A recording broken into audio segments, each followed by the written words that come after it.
Welcome to the deep dive. Today, we're plunging straight into really powerful and, frankly, quite harrowing source material.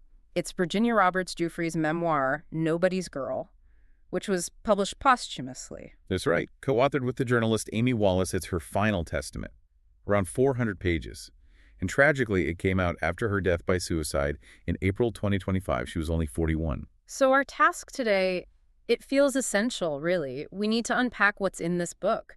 The key revelations, yes, but also the difficult choices she clearly made in writing it. Absolutely. And beyond the personal story, we have to look at how it reflects on, well, the systems that protect powerful people. Accountability or the lack of it. It's a heavy task. And her story, it starts with such vulnerability, doesn't it? There's prior trauma there. Yes, she was already a survivor of childhood abuse. And the book makes it clear how that tragically kind of paved the way for the manipulation that came later. The exploitation by Jeffrey Epstein, it began when she was incredibly young. Shockingly young, just 16. This was back in 2000. And the starting point, the book names it specifically. Donald Trump's Mar-a-Lago resort. That's where she was working, as a locker room assistant. Just think about that setting for a moment. The access, the power swirling around. It really paints a picture of Epstein's world, doesn't it? And it was Ghislaine Maxwell who apparently spotted her there first. Right. Giuffre writes that Maxwell came up to her, offered her something that sounded like opportunity, training as a masseuse for Epstein.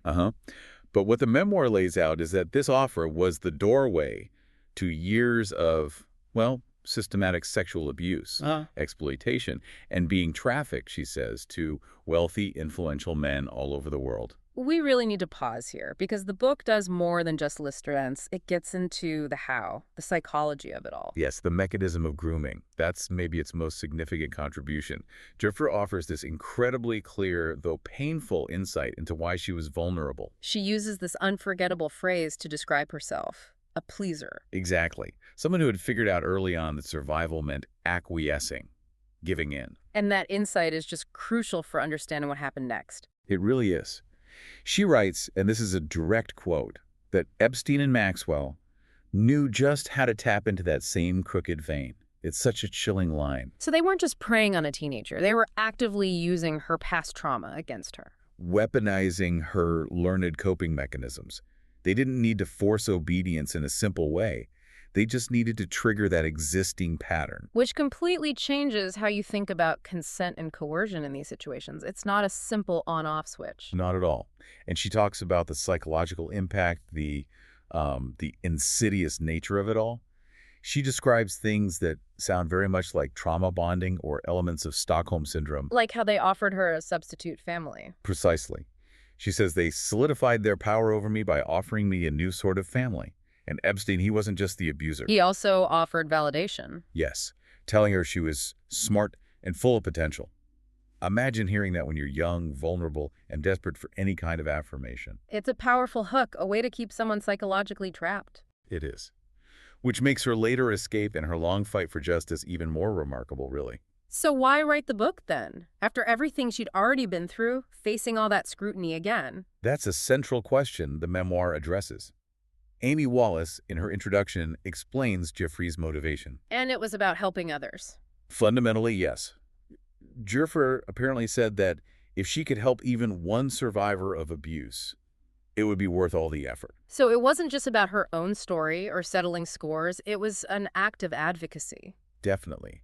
Intended as a tool for people still trapped or still recovering. Okay, so this brings us to the public dimension, the controversies surrounding the book itself. Right. And perhaps the most debated aspect is her choice not to name many of the powerful men she alleges abused her. Which seems counterintuitive given her fight for accountability. It does until you read her reasoning. You know, she does detail the allegations against Prince Andrew, which he strongly denies. But for many others, it's vague descriptions. Like the politician and former minister. Exactly. She describes this horrific incident, being allegedly choked and beaten by him, but then explicitly states he was too powerful to name. Wow. Too powerful to name. What does that say about the limits of seeking justice? It reveals this chilling reality that survivors face. She was very direct about why she made that choice. It wasn't about protecting them. It was about protecting her family. Yes. She said, I'm a parent, and I won't put my family at risk if I can help it. And the risk wasn't just emotional. It was a financial, legal. The fear of expensive, life-ruining litigation, Think about that. Facing down people with essentially unlimited resources to fight back in court. So even with her public profile, the threat of being bankrupted by lawsuits, maybe SLAP suits, strategic lawsuits against public participation, that was enough to silence parts of her account. It seems so. It just highlights this massive power imbalance. Accountability isn't just about truth, it's about having the resources to fight for it. And for many survivors, that cost is just impossibly high. Exactly. And beyond that public battle, the book also forces her to revisit incredibly deep personal wounds, things involving her own family. That part of the book it's incredibly difficult to read. She alleges abuse starting much earlier by her father from age 7. Claims her father has denied, it's important to note. Right. But the memoir goes further, suggesting a possible link between that past and the Epstein situation. She raises the possibility. Yeah.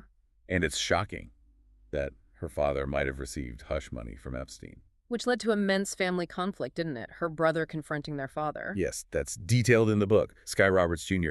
It's just a brutal illustration of how trauma doesn't just stay in the past. It ripples outwards, affects everything. And all of this is framed by the context of the book's release, posthumous. Yes, and Amy Wallace's introduction adds another layer of pain. She reveals Giuffre was facing multiple health issues near the end. And allegations of domestic violence as well. Allegedly, yes. Dealing with domestic violence from her husband.